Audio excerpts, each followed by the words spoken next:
We all know the value of engaged guests. They come back more often, they spend more when they're there, they remain guests for longer periods of time, and they recommend us more frequently. The question is, how do we boost our guests' engagement? Well, it's all about connection. And that's a matter of traveling parallel paths, if you will. See, we have to focus on both the transaction and the interaction. Now, by transaction, I mean the process that we follow with our guests. And that has to be done perfectly. Here's why.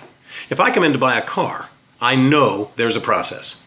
Contracts to sign, explanations to hear, secondary products to consider, etc. But I don't know what the process is. And frankly, as a customer, I don't care. Because I figure you know the process and you'll lead me through it without any problems. When you do, you earn 0 extra points in terms of building greater engagement with me, because I expected you to do exactly what you did.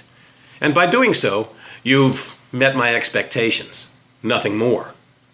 But if you do this part poorly, if you call me a couple of days later and tell me I need to come back to the dealership to sign the contract again because you transposed 2 numbers in the VIN, say, you lose big time. Because by failing to meet my basic expectations, you trigger 2 immediate responses in me. Number 1, a loss of trust. And number 2, a concern about what else might go wrong. In other words, the transaction done perfectly is critical. But the second piece of the puzzle is even more important. It's the interaction, or how we connect with our guests. And there are 2 parts to the interaction: being personable and being personal. Being personable revolves around being pleasant, polite, saying please and thank you and have a nice day. And while such behavior is critical, it simply isn't enough. Virtually every cashier, clerk, and customer agent everywhere has been taught to be personable. And even those who excel at being polite often provide a subpar guest experience. Because while they're saying the right things, they're saying them by rote, routinely, with no meaning, no sincerity behind them. It's like greeting someone by saying, "Hey, how you doing?" You don't really care how that person's doing, and you're flummoxed when they respond with chapter and verse on their recent health history. Yeah, being personable is critical, but it isn't enough.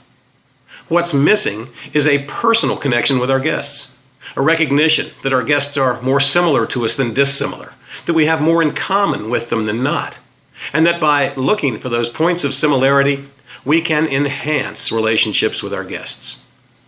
This personalization includes not only basics like getting and using a guest's name, smiling and making eye contact, but also getting to know the guest personally, looking for areas of common ground and building on them. Doing this removes barriers, increases trust, and improves the feeling of comfort necessary for enhanced engagement with the guest. Listen to what they have to say and respond. Pay attention to what you see and comment on it. Look for ways to connect. It's all about connection, one person to another. And without it, there is no engagement.